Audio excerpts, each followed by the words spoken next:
you attended seminars, and you said your reason there was to learn more about yourself. Yeah. My experience has been people attend seminars, especially self-development seminars, to look for the answer. They want to know, what is it out there I can learn so that I can be more successful? That wasn't your motivation? No, oddly enough. And I think probably you're right. I think that's what most people are looking for. I think they're looking for an answer outside of themselves, and they're never going to find it. I think by this time I realized it was something in me. I met a man here in Toronto. He was one that originally got me involved in studying this, Ray Stanford. And he told me if I didn't like the results I was getting in my life, that I was going to have to change me because they were my results. And he said, if you're going to change you, you're going to have to find out something about yourself. And that seemed to make sense. I don't think it was an earth-shattering idea. It wouldn't give anybody a brain hernia, but it made a hell of a lot of sense to me. So I started to study myself. I found most people don't know who they are. They really don't. What do you mean? I mean, I know my name, I know my age, I know where I live. Yeah, that's not what you, else though. Is there? You know, that's what just size, it. If you ask the average person who they are, they'll give you their name. They'll say, I'm Bob Proctor, but I'm not.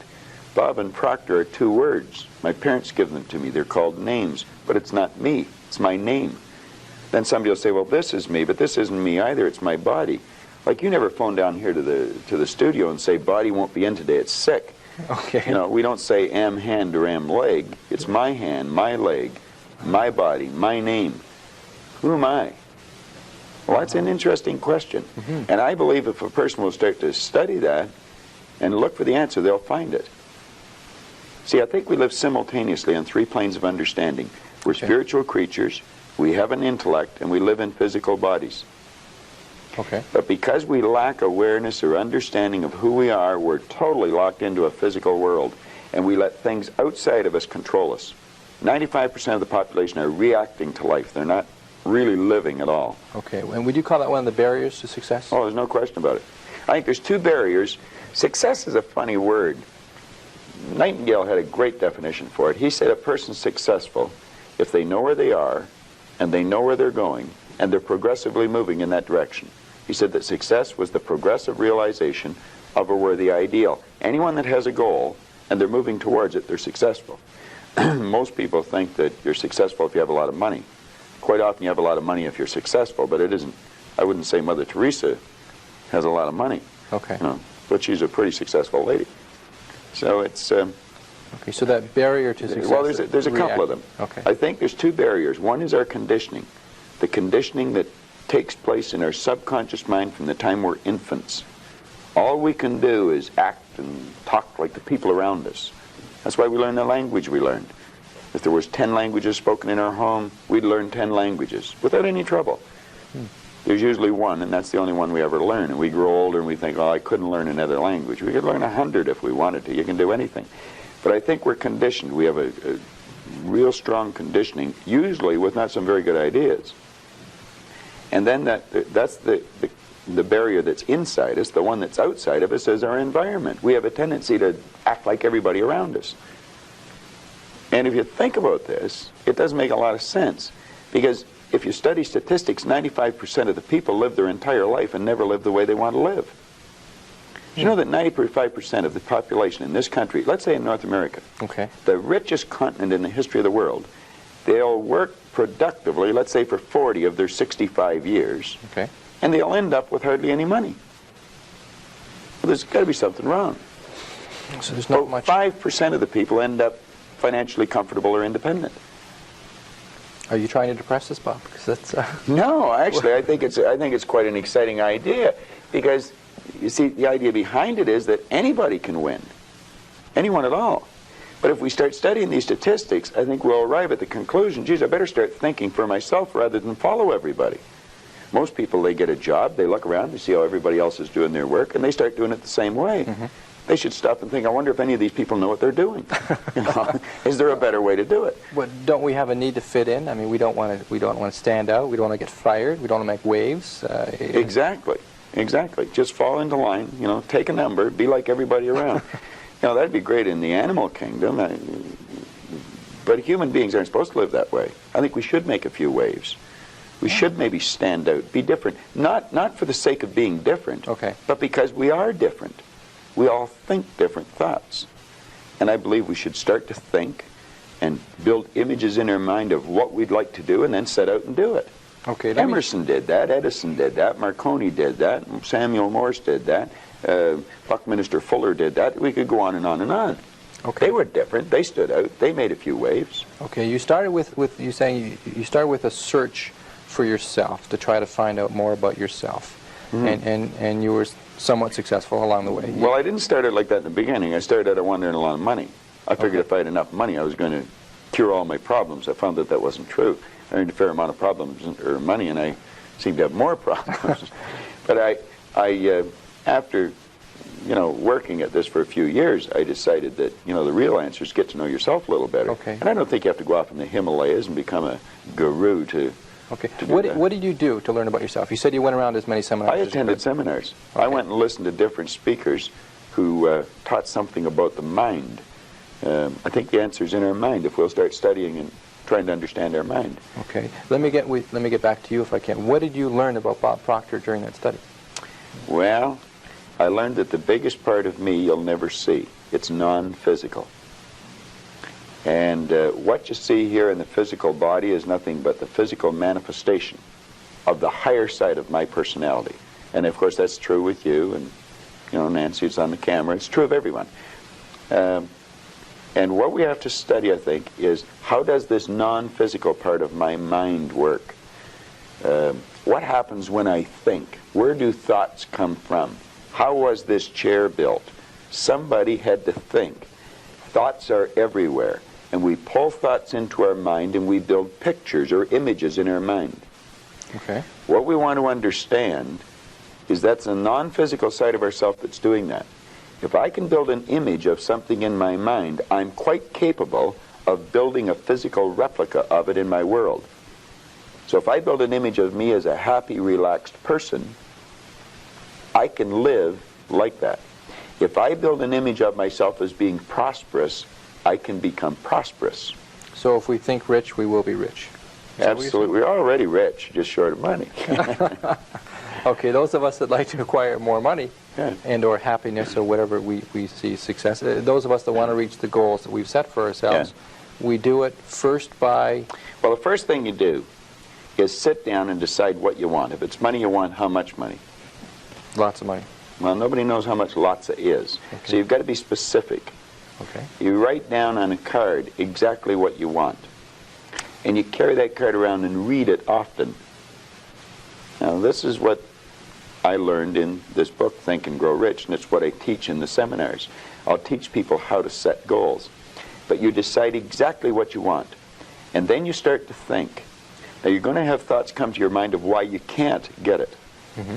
You have the ability in your conscious mind to reject that idea, kick it out of your mind. Thinking of why you can't do something is never going to do you any good. And keep thinking until you start to think of thoughts of how you can do it. And the way will be shown to you. It comes in the form of images in our mind. Think of how you can and not why you can't. Okay. So our first step is to set That's the some first goals step. and think about how we can go about reaching those goals. Exactly. And just think of how you can. Now, I would say before you get into that, you should get a good book and start to study it.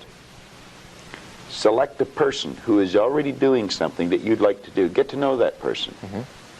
Go to the experts for advice. Don't ask the person next door, your mother, father, brother, or the guy that works beside you, because they don't necessarily know. There's no point in asking a person how to earn a lot of money if they're only earning $10,000 a year. They don't know. If they knew, they'd probably be earning a lot. It's like, don't go to a sick doctor if you want to get healthy. Okay. So you find someone that you can go to for advice. Get a real good book and lock into that book and start to study it. Like, I've had this one that looks like a Bible, but this is Napoleon Hill's book, Think and Grow Rich. I've been reading this thing now for 23 years. I'll probably read it for another 23 years. I get another good book that I brought over here today. It's called The Power of Your Subconscious Mind. Now, I'm not getting a commission for selling this. The author's dead now. He's been gone for a couple of years. But Dr. Joseph Murphy wrote this book, The Power of Your Subconscious Mind. And that's probably one of the best books that you're ever going to find, because you're going to learn something about your mind when you read this book. Okay. Now, I read a lot of books. I've got probably 1,000 books sitting in my den at home in my library. But the one that I carry it everywhere I go, and I read it all the time, is Think and Grow Rich. I never stop reading it. Now, where's the value for you to reread that and read it again? I mean, you must, You must know it well enough that... I think I could probably recite it verbatim. But the secret is, I once read in a book where it said, when you read a good book through the second time, you don't see something in it that you didn't see before. You see something in yourself that wasn't there before. You see, when I read this, I create a greater awareness. Let me just read you one line out of here, 2 lines. Okay. Hill said, the missing link in all systems of education known to civilization today may be found in the failure of educational institutions to teach students how to organize and use knowledge after they acquire it. He went on to say that we should understand the real meaning of the word educate. It's not going to a brick-and-mortar edifice for 25 years. Okay. That's gathering information. You'll probably develop your memory, but I would question how well you develop your mind. And I'm not against education because I encourage my children to go to school, as we know it. Now, he said the word education comes from the word educo. And he says it's derived from the Latin word educo, meaning to induce, to draw out, or to develop from within. An educated person is not necessarily one who has an abundance of general or specialized knowledge. An educated person is one who has so developed the faculties of their mind that they may acquire anything they want or its equivalent without violating the rights of others. An educated person is the one that knows how to go and get what they want out of life without being selfish. In sense, a researcher, somebody who knows what they're looking for and knows how to go about finding Well, I think we should forever be involved in research because learning is a lifelong process. You never stop learning. Education means to draw out from within. We're drawing on an infinite source. We've got deep reservoirs of talent and ability within us. We can learn to do anything. We have phenomenal powers. If we used our body like we used our mind, we'd probably just move our little finger. Okay. We don't exercise our mind enough. No. But we're not taught to. Kids in school should be taught, before the school year ever starts, to sit down. They should be given a blank report card and get them to visualize the marks they want to get and write their own report card. This is before school starts, first week in school. And then the teacher should say, now I want you just to concentrate on how to get that mark, and I don't want you to think of why you can't. And I want you to form the attitude that you're going to get it. Now some people say that's not being realistic. That's being very realistic. That's following the success principles that go back 6,000 years in recorded history. That's how everything was accomplished. That's not engaging in fantasy thinking, in Hell, wishful no. thinking, in daydreaming we talk about. No. Well, that's where all greatness comes from. Greatness comes from fantasy. I would imagine that when Edison first saw the light bulb, he was fantasizing. But he kept fantasizing and he built it into a theory, and then he built it into an image, and then he built it into a fact. Ah. I mean, when I was a kid, it was a fantasy to think of going to the moon. Mm-hmm. We've been up there with cars, playing golf. Okay, you mentioned in terms of success principles, attitude, this business of attitude. Attitude. It takes in the way you think, the way you feel, and the way you act. I'd have a difficult time really explaining attitude right just in a conversation. I used a board in the seminar, and well, I did an attitude seminar last night. We spent 3 hours dealing with that one subject, so to do it here in 3 minutes, I can do it. I haven't learned how yet. Okay. Let's put it that way. I recognize it's difficult because we talk... You have to have a winning attitude, though, Tom. Okay. In human relations, we talk about the toughest thing with managing people. The toughest thing to deal with is their attitude. That's right. That's almost impossible. And that's the one thing where management falls down. That we can't change people's attitudes. Well, nobody can change another person's attitude. The only attitude we can change is our own. But you see, if management have the idea it's their attitude and we can't do anything about it, then they're not going to do anything about it. But if management arrive at the conclusion, yes, it is attitude, and let's teach the people something about attitude. Let's teach them something about themselves. Let's make them realize that they're worth something, that they're valuable, that the greatest resource we've got. Companies spend about 65% of every dollar that comes in goes back out on employees and wages and benefits, and yet management knows less about employees than anything else. They know more about the gadgets and the widgets than they do about the people. Okay, so your suggestion is we develop a winning attitude. Absolutely. Can you define that for me, first of all? What is a winning attitude? Well, if we can understand, let me digress for a second. The whole universe operates by laws, and there's a law of opposites. It's called the law of polarity. Everything has its opposite. There's a right and a left side. Mm-hmm. There's a front and a back, an up and a down, a hot and a cold, positive and negative, yin the yang. Well, you can think negative or you can think positive, but you can't think both at the same time. You're only going to think one way at one time. And we have to train our mind to think or look for the positive or the good in things. There's good in everything. There's no such thing as no good. Car broke down on the way over to the station. There's something good about it. There's something good about it. Now, you may have to look to find out what it is. Okay. Yeah. But there's something good in everything. There has to be a positive and a negative for anything to exist. There's a law of gender that decrees that. Science understands it. It's taught in science. Okay. Well, once we understand that there's this law of opposites, there's negative thoughts or positive thoughts. As the thought energy flows into our mind, we decide what we're going to think. A person's out of work. They can decide to think, I can't find a job, but they can decide to think, I can. If they're thinking, I'm going to find one, then they'll start attracting a train of thought to them, figuring out how to find it. You really have to understand how your conscious and your subconscious mind works in relation to your body or your physical world to understand attitude. Attitude should be taught as a subject in school ahead of reading, writing, arithmetic, or anything else. Because it's a person's attitude that's going to determine the marks they get. Okay, and maybe part of attitude or related to attitude is this business of self-image, which you talked about. Yeah. Well, that would, like we were talking about success principles, and I was saying you got to get the winning attitude, you've got to set a goal. Then you have to work on self-image. Now, when we think, we build images in our mind. Dr. Maxwell Maltz discovered the self-image concept as we know it today. In 1960, he was a plastic surgeon. And he realized he was operating on people. He may removed a nasty scar from their face. And he noticed sometimes when he removed the scar or maybe did a nose job on them or something, there was a great psychological change took place in the person. Where they may have been introverted, they started to become very gregarious and outgoing. And he postulated that there must be two images that we have, an exterior image, and we also have an inner self-image. Mm-hmm. And he started to study this, and he wrote a magnificent book on it called Psycho-Cybernetics. Mm-hmm. And psycho-cybernetics, psycho being the mind, cybernetics being the science of control and communication. And he goes into this, and he explains how every one of us has an image in our mind of ourself. And it's called a self-image. Too many people don't know much about themselves, and so they don't have a very good image of themselves.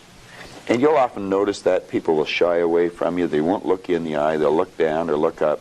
They'll never try to do anything of any great consequence because they don't think they can. They have a poor self-image.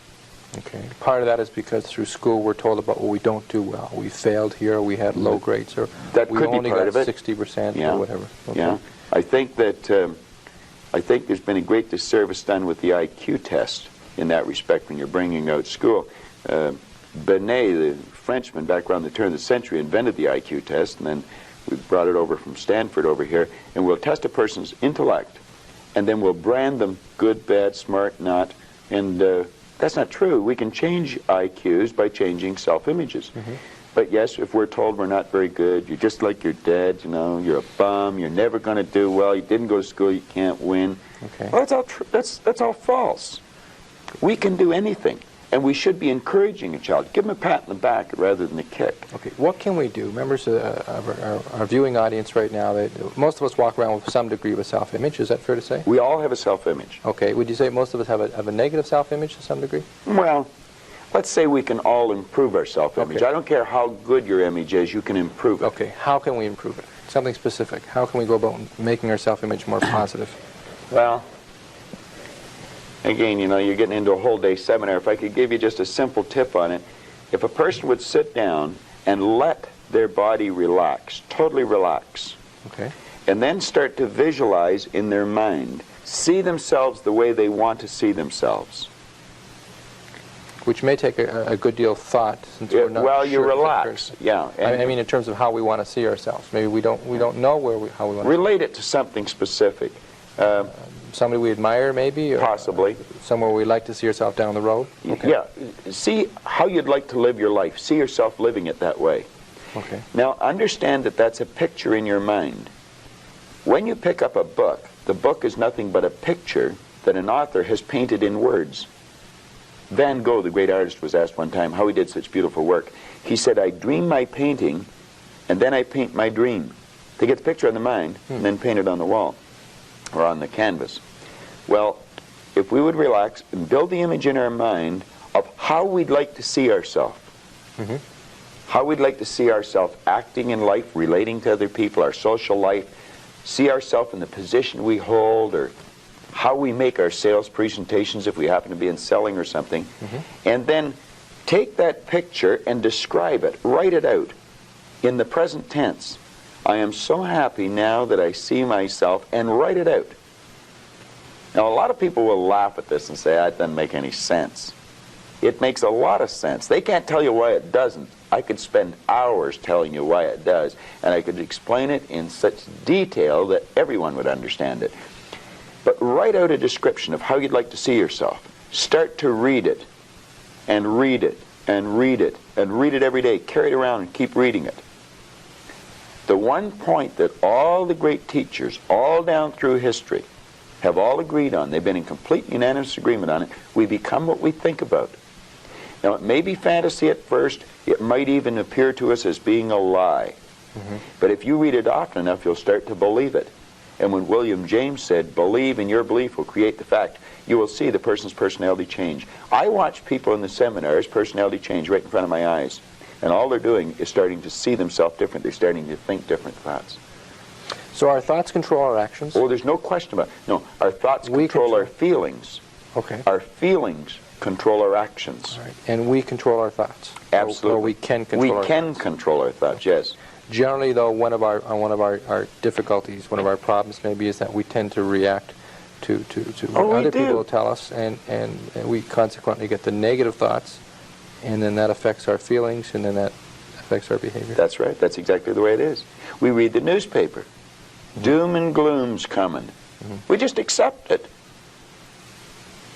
Doom and gloom doesn't have to be coming. Do you know there's always been a depression for some people?